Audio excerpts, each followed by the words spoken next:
want to tell you about a $500 purchase I made that I was absolutely terrified to make. It was a proofreading course online, and at the time that $500 felt enormous, like so scary. I agonized over it, I second guessed it, I almost talked myself out of it multiple times. And here's the thing, I never became a proofreader, but that course changed my life anyway, and it has everything to do with what I want to talk about today. Welcome to Your Passaggi Professor, a podcast for singers who want tools to bridge the gap between the hard skills we learn in music school and the soft skills we need to live focused, intentional lives. I'm your host, Sarah Neely, voice professor, director, and certified life coach. Each week, we'll talk about mindset, emotional regulation, boundaries, and more so you can navigate the passaggi of your life both on and off the stage. Last week, I introduced the idea of the pastiche career, the patchwork, non-linear nature of life and music, and why I think that's actually something worth embracing rather than apologizing for. So if you haven't listened to that episode yet, I'd suggest you go back and start there. It's fairly short, 15 minutes, because today's episode is a continuation of that conversation. So today I want to talk about one of the most important mindset shifts I've made in my own life, and one that I think is genuinely foundational for singers, especially early in your career. And it's this: investing in yourself is never a waste. Now I know that sounds like something you'd see on a motivational poster, so I want to get really specific about what I actually mean, and I'm going to do that by telling you some stories that I don't think I've ever told publicly before. And I also want to say up front, some of what I'm going to share today, especially toward the end when I talk about AI, represents my thinking right now as I'm actively learning and processing, but I am no expert. I don't have all the answers, and I think it's actually really important to model the thing I'm going to ask you to do, which is to hold your opinions loosely and be willing to change your mind as new information arrives. That mental flexibility is so important. So take everything I say today in that spirit. All right, let's go back to before COVID. At that point in my life, I was doing a lot of things at once, which if you listened to last week's episode, you know is kind of my default setting.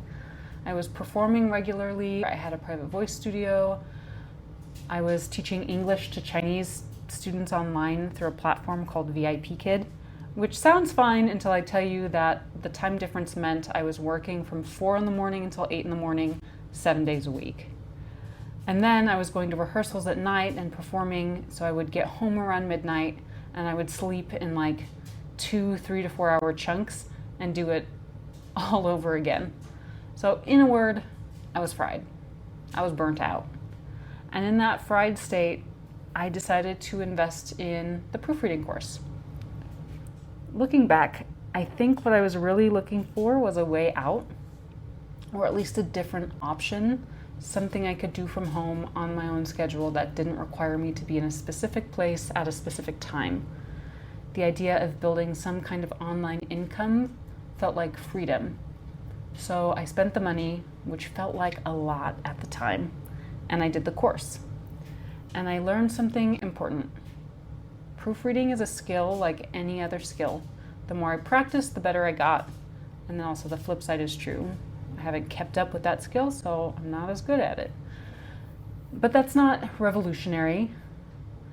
But what was important was that I was watching myself improve at something completely outside of my training, something I had no background in, something I considered myself to be really bad at.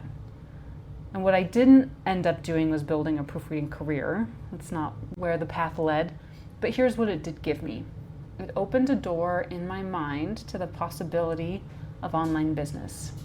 It gave me firsthand experience of that neuroplasticity of learning something genuinely new as an adult outside of a formal education environment and getting better at it through practice. And it planted a seed about investing in my own development that I'm still watering today, pardon the pun. So that $500 was not wasted, even though it didn't pay off the way I thought it would. So fast forward to COVID, and specifically to the week before a new semester started, where I was teaching adjunct voice, and I found out that my course load had been cut significantly, which meant that I lost roughly half of my income with like a week's notice to the semester starting. So if you've ever been adjunct, you know this is not an unusual experience. It is unfortunately a very normal part of that particular corner of the pastiche career. But knowing that doesn't make it less destabilizing when it happens. So what did I do? I adapted. My aunt happened to be working in solar sales, and I joined her. I went door to door, and honestly, I liked it more than I expected to. I genuinely enjoyed the conversations, the process of explaining something and helping someone make a decision. It started to shift something in me about sales. This idea that sales didn't have to be slimy or manipulative, that at its best, it's just solving a problem for someone who has that problem. But the solar companies we worked for kept finding reasons to cut our commissions for reasons that were out of our control, and at some point, you gotta do the math and decide, like, that's not worth it. And that experience pointed me toward mortgages. So I got my mortgage loan originator license and spent about a year working for 3 different mortgage companies. And I know 3 companies in 1 year sounds chaotic, and it kind of was. But each one taught me something. So the first job I had, I really loved. I was so excited about it. I was a loan assistant. So I was running the application, structuring the loans, talking to the clients. I got to be like the nerdy numbers person, which turns out I really enjoy. But the owner that I was working for as his assistant decided that he didn't like that setup, like the job that he offered me, and wanted me, instead of being his assistant, to go get clients of my own, like way before we had agreed that that would happen, which is just a whole complicated thing. But anyway, so I ended up leaving that job. I went to a second company, but I was still working adjunct, but like 1 day a week. So I was still commuting to a whole other state to teach and having to commute a pretty far distance to the mortgage company. And so I just was never really fully committed to the mortgage thing. And then that company ended up moving itself into a new company that was a startup. And for like a hot second, it was super exciting. I really loved the structure and the support and the energy of that new company. But very quickly, they folded and like filed bankruptcy and just laid off a bunch of people with like 0 notice. It was really wild, actually. Like I opened my email on a Friday morning and it said company-wide meeting at 9:30, and I was like, okay, cool, because that was sort of like a normal thing for them. They'd be like, everybody hop on this meeting, and they would do like little mini trainings and stuff, and it was pretty cool. So I hop on the meeting, and it's just a black screen that says company update. And then they were like talking about the economy and blah, blah, blah, and this and that and the other thing. So, you know, the world is in a bad state, and we're gonna be laying some people off, and if you're on this call, that means you. And then it just like ended, and then the computer locked, so I couldn't even like get like logged into the computer. It was really, it was an experience. I had never had an experience like that before. So anyway, at this point, I decided this is not my thing. It's not my thing. I wanted to be involved in music and creating and all that good stuff. So I decided that's not a failure. It's just information. But here's what I want you to hear in this story. I tried things. Some of them I was really good at, and some of them I really enjoyed. None of those experiences were wasted. Every single one, the solar sales, the loans, the layoff, built something in me that helped me to develop adaptability, that helped me to develop financial literacy, to build an understanding of sales and business that I still am using today as I'm trying to build this platform and this online business. So I don't regret any of it. And I have not a single time regretted investing in developing my own mind and skills, even when it doesn't work out the way I planned it.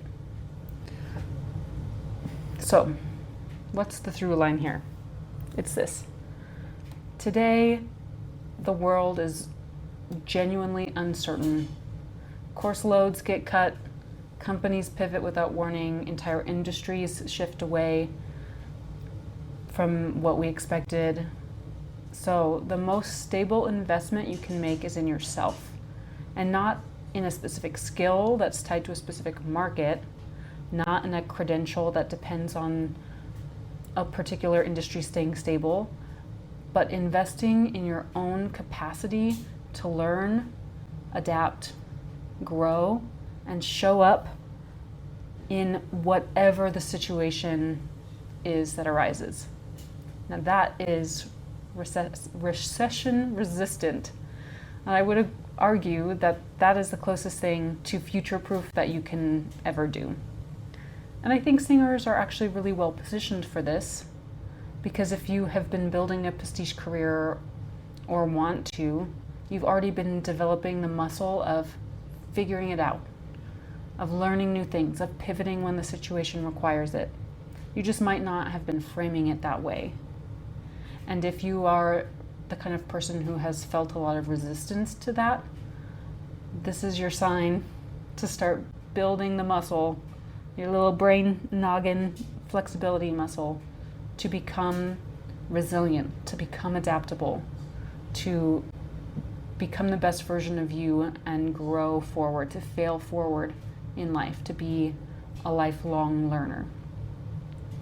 So this actually brings me to the AI discussion, which I think is in a lot of people's minds right now, including mine. And I want to be super transparent. I'm actively learning about this. My opinions are evolving. I am not an expert. I am genuinely trying to hold my perspective with flexibility as I learn more. So take what I'm going to say in that spirit. These are my current thoughts, not a manifesto. But here's where I am right now. I use AI. I am in many ways pro AI, with real caveats around environmental impact and ethical use that I think deserve serious attention and that I'm still educating myself on. But the bigger point I want to make is this. Like we've been here before. When electricity first became a thing, it disrupted industries and changed the nature of work in ways that were genuinely terrifying to the people living through it. When manufacturing became automated, entire categories of jobs changed or disappeared. And there were health and safety concerns, all kinds of things that were scary. And we couldn't go back, right? Like we're not going to go back to a time without automation or electricity. The cat's out of the bag. We're not going back. We can't pretend like AI doesn't exist. And I don't think the answer is to fight it or pretend it isn't happening. I think the answer is the same thing we've been talking about this whole episode, is that really you have to learn how to invest in your own adaptability, invest in your humanity, invest in the things that are specifically, amazingly, awesomely you, your artistry, your emotional intelligence, your ability to connect with and communicate clearly with other human beings is so important. So, in order to move into the future with AI responsibly, you owe it to yourself to learn how to use the AI as a tool so that it doesn't use you. Does that make sense? Like, use it to make you better, to make you more efficient, more productive, to give you time back, to be creative, to be singing, to be working on your voice. That is what's important here. It's not some terribly awful thing or amazing, wonderful thing. It's your choice and how you use it. So we have so much personal responsibility for how we proceed now with this crazy, unstable world we're living in. And so that's really the choice that I have been consciously making. I very often brain dump my thoughts and what I want to create into Claude, and then I let it help me finesse the copywriting of it. And sure, I could spend time developing my copywriting skills, and I could get really good at that. I believe that 100%. But right now, in my life as it is, I've decided not to. And not because I can't, but because I'd rather be spending that energy on other things in my life. I'd rather be working on my singing, my teaching, my ability to help other singers. So AI helps me with the copywriting, and that frees me up to do the things that only I can do. So that's a decision about where to invest my finite time and energy. And I think that kind of intentional decision making about what you develop, what you outsource, what you protect is going to be one of the most important skills any of us can build going forward. So I'll probably revisit this topic as my thinking continues to evolve, and I genuinely welcome your opinions. And if you have thoughts, pushback, or resources, find me on Instagram. I did recently change my Instagram handle to @SarahSingersMindset instead of Your Passage Professor, so you should be aware of that. I'll have it in the show notes so you know exactly how to spell it. If you're not already following me, please go ahead and do that. The podcast is going to stay Your Passage Professor, but the social media branding I felt like really needed to become a little bit more clear. Side note update, I just got back from a whirlwind trip to LA this past weekend. We drove 12 hours on Thursday, spent the day in LA on Friday to see my partners play at the Hollywood Fringe Festival, which was super, super cool, so exciting. And then we literally drove 12 hours back on Saturday. And, that's also one of those situations where being resilient, being adaptable, being flexible, I can easily fall into feeling super stressed out about losing all that travel time. But I read 2 books on audio. I wrote in all of my translations for all of my upcoming music, and that felt really good, really productive. I started memorizing some rep. I enjoyed the beautiful scenery. Oh my gosh, it was so gorgeous. We ended up taking an alternate route through a smaller highway instead of staying on the interstate, coming back, and through golden hour we were driving through these beautiful mountains, and there was rain clouds in the distance, and it was just so, oh my gosh, beautiful, gorgeous. Love, love, love. So I encourage you to find those little moments that you can appreciate and enjoy, no matter what your situation, what you're doing. Training your brain to look for the positive is always going to help you. So our brains are little algorithms. If we look for the negative, we just keep finding more and more reasons to support the negative. It's like confirmation bias, right? So force your brain, work on that flexibility, that cognitive resilience, and find the beautiful things in life, even if they're small. It starts to build, and your brain starts to look for more evidence to be grateful and to find joy. So here's what I want to leave you with today. You're going to try things that don't work out the way you planned. You're going to make investments of money, of time, of energy that don't pay off the way you expected. You're going to take detours, but none of it will be wasted. If you go in with the mindset that you're really developing yourself, your brain, your resilience, your ability to show up in new situations and figure it out, that is the investment that compounds, and it's one that I have never regretted. I'll leave you with that this week. Bye. Thank you so much for listening to Your Passage Professor with Sarah Neely. If you enjoyed this episode, please subscribe and leave a review wherever you listen. This really helps the podcast reach more singers just like you. And if you're ready to learn the life skills that smooth the passaggi of your life, you can follow me on Instagram at Sarah Singer's Mindset. There's a link in my bio where you can subscribe to my weekly newsletter and learn more about working with me. See you next time.